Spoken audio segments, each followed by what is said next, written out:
EPS, qui veut dire entreprise de peinture spécialisée, est une entreprise qui réalise de la peinture industrielle et qui est spécialisée dans le matériel ferroviaire roulant. Nous appliquons des peintures, des poudres époxy et des lacs liquides.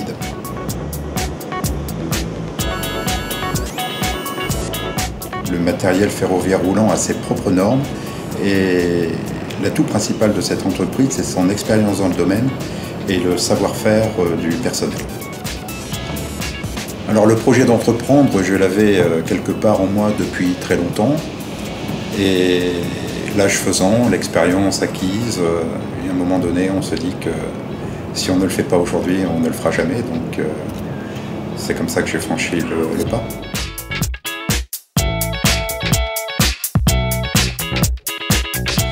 Arrêt de jeu est la première chaîne de restaurants en France sur la thématique du sport. Nous avons voulu un lieu convivial, confortable, qui s'adresse à toute la famille. Donc, nous avons fait une aire de jeu pour les enfants pour que tout le monde puisse venir apprécier le sport dans cet endroit. Et nous sommes d'ailleurs le temple de tous les sports puisqu'on a 21 écrans et qu'on diffuse aussi bien du foot que du hand, de l'athlétisme, de la natation ou du patinage artistique. Nous nous sommes associés avec Boris Dio, Ronny Turiaf et Adrien Matenet qui sont des sportifs de haut niveau qui seront présents aux Jeux Olympiques. Et l'idée véritable, c'est de dire qu'il manque en France singulièrement un endroit convivial et accueillant pour venir vivre et partager les événements sportifs. On a aussi essayé d'accorder beaucoup d'importance à ce qu'on propose dans l'assiette. On est un restaurant avant tout et pour ce faire, on a fait appel à 2 anciens chefs étoilés et une nutritionniste du sport pour nous concocter une carte qui soit à la fois gourmande mais en même temps conviviale. Alors pourquoi arrêt de jeu? Bien tout simplement parce que c'est dans les arrêts de jeu que l'émotion est à son comble et c'est ce qu'on voulait ici dans cet endroit qui est beaucoup d'émotions, de choses partagées comme toutes les valeurs du sport. On a donc choisi ce site ici d'être implanté sur le centre commercial Le Millénaire à la porte d'Aubervilliers pour avoir cette vitrine parisienne et en même temps proche et accessible grâce à cette sortie de périphérique. Et l'idée véritablement est que cet établissement qui est situé au Millénaire soit l'établissement pilote de la future chaîne que l'on veut créer, puisque notre idée est bien de constituer un réseau de franchises pour tous les passionnés de sport sur l'ensemble du territoire, avec dans notre viseur 2 premières signatures de contrats de franchise sur la première année, puis 4 à 5 chaque nouvelle année.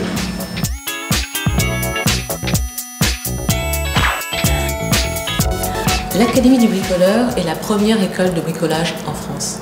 Nous proposons des cours de carrelage, de pose de murs en plaques de plâtre, d'enduit, peinture, tout ce qu'on peut faire chez soi. Avant, pour apprendre à bricoler, vous pouviez vous rendre dans une grande surface de bricolage et assister à une démonstration faite en 1 heure ou 2 par un vendeur sur un coin de table ou au fond du magasin. Avec l'Académie du bricoleur, si vous voulez apprendre à bricoler, eh bien, vous pouvez vous rendre chez nous. Vous assisterez à un cours qui ne durera pas 1 heure ou 2, mais qui durera en moyenne 7 heures. Vous pratiquerez, et ce ne sera pas de la démonstration, et le cours sera donné non pas par un vendeur, mais par un professionnel, un formateur de métier ou alors un artisan. Ce qui nous différencie, c'est l'ampleur et la qualité des moyens mis en œuvre pour apprendre.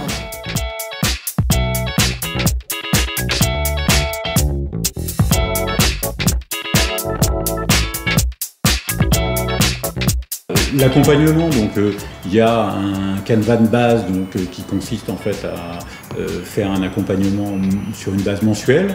Donc tous les mois, nos filleuls nous envoient ce qu'on appelle un reporting, c'est-à-dire c'est la feuille de santé, la feuille de route de l'entreprise avec les points positifs, les points négatifs. Ça sert de base donc à notre entretien mensuel.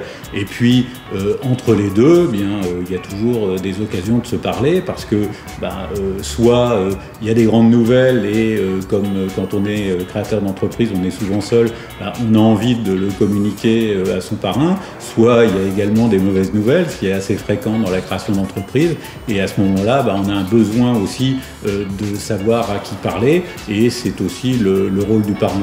Aujourd'hui, quand on m'a demandé si j'étais OK pour le 2e versement, j'ai dit oui avec grand plaisir.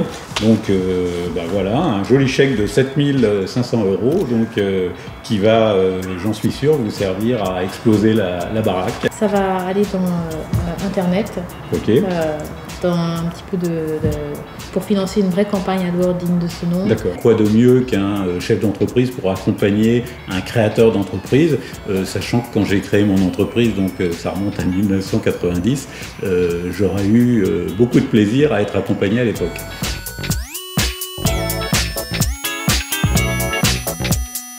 Ce qui nous a séduit, c'est le fait de pouvoir aussi rencontrer des entrepreneurs de manière régulière, de pouvoir échanger sur notre projet. Et ce qui est vraiment intéressant au jour d'aujourd'hui, c'est justement ce temps d'échange, de confrontation d'idées. D'être accompagnée, enfin de partager mon expérience avec d'autres personnes qui aient déjà une expérience dans l'entrepreneuriat. Sur aussi bien les réussites que les difficultés rencontrées et surtout un partage d'expériences qui s'avère souvent très enrichissant. On s'est tourné vers le réseau qui a eu une oreille ultra attentive et qui nous a accueillis avec enthousiasme. Pour qu'on puisse répondre aux difficultés qu'on pouvait avoir en fait. Avoir un crédit à taux zéro, c'est un avantage qui est considérable. Et ça nous a permis également de convaincre un certain nombre d'investisseurs et de rassurer et de donner de la crédibilité à notre projet, notamment auprès des banquiers. Et comme le dit le nom, Réseau Entreprendre, il y a un réseau autour qui nous a permis notamment de faire connaissance avec Guillaume Lefloc, à qui je fais un petit coucou, qui nous a pas mal aiguillés lors de la création de l'entreprise. La surprise, ça a été qu'avec Entreprendre, eh bien, nous sommes tombés sur des gens d'une qualité que nous n'attendions pas. Et c'est cette dimension-là qui a pris le premier plan. On a été très bien accueillis par Loïc de Senlis et Soria Chemali. Nous avons la chance d'avoir un parrain en la personne de Jean-Claude Druhen qui est très expérimenté et qui nous apporte beaucoup de recul et d'expérience dans les problématiques que nous rencontrons. C'est une présence qui manquerait si elle n'était pas là. Aujourd'hui, il y a Joël Moreau qui m'accompagne dans ce projet, qui me donne ses avis, qui me conseille, qui m'oriente et qui me donne quelque chose auquel j'accorde beaucoup de valeur, c'est le regard extérieur que l'on n'a pas toujours quand on est immergé dans le quotidien. Il suffit parfois qu'on ait une baisse de morale, on l'appelle et ça va tout de suite mieux. Et on était en confiance, je dirais, sur la démarche du réseau, sur le professionnalisme affiché et puis sur tout ce qui était proposé derrière en termes de suivi de projet. Pour être peut-être aussi rassuré et prendre les bonnes décisions et surtout avoir du recul. Un accompagnement permet une courbe d'apprentissage plus rapide. Je crois que toutes les entreprises, vous êtes tous présentés, il y a une diversité qui est absolument remarquable.